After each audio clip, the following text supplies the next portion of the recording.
C'est l'une des plus grosses incertitudes de la prochaine élection présidentielle en Côte d'Ivoire, la candidature ou non du chef de l'État sortant Alassane Ouattara.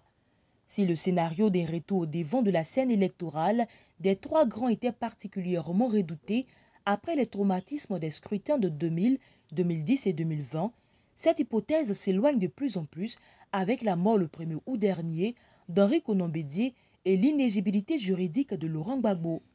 Dans ce cas de figure, l'ancien Premier ministre de Félix Houphouët-Boigny songera-t-il à briguer un nouveau mandat, le deuxième de la Troisième République comme l'invoquent ses partisans? Pour l'instant, seuls ses lieutenants affirment avec assurance son intention de poser sa candidature en 2025. Le dirigeant ivoirien lui-même reste muet sur ses intentions à court terme. Comme en 2020, sera-t-il tenté d'opter le choix d'un dauphin politique à l'image de son défunt Premier ministre Amadou Gon Coulibaly? Sous cap, certains croient détenir le Graal en évoquant le nom de l'actuel vice-président Tiemoko Miehile, 75 ans, qui serait, selon une certaine presse hexagone, le dauphin putatif d'Alassane Ouattara.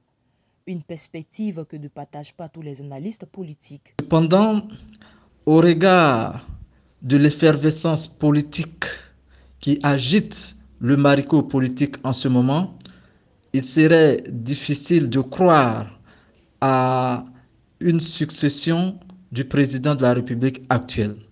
Parce que, voyez-vous, aujourd'hui, partout en Côte d'Ivoire, soit suscité ou naturellement, les populations se lèvent pour réclamer une nouvelle candidature du président de la République. Nous nous souvenons encore que à la fin du deuxième mandat du chef de l'État, il avait choisi d'abord le Premier ministre Amadou Gon Coulibaly pour le succéder à la tête de la présidence de la République. Malheureusement, la grande faucheuse a décidé autrement.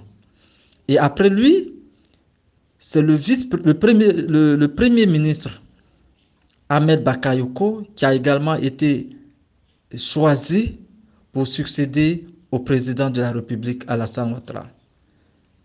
Et comme un malheur ne vient pas seul, lui également, il a été terrassé par la grande faucheuse. Et du coup, le président de la République s'est dit contraint donc de se succéder à lui-même.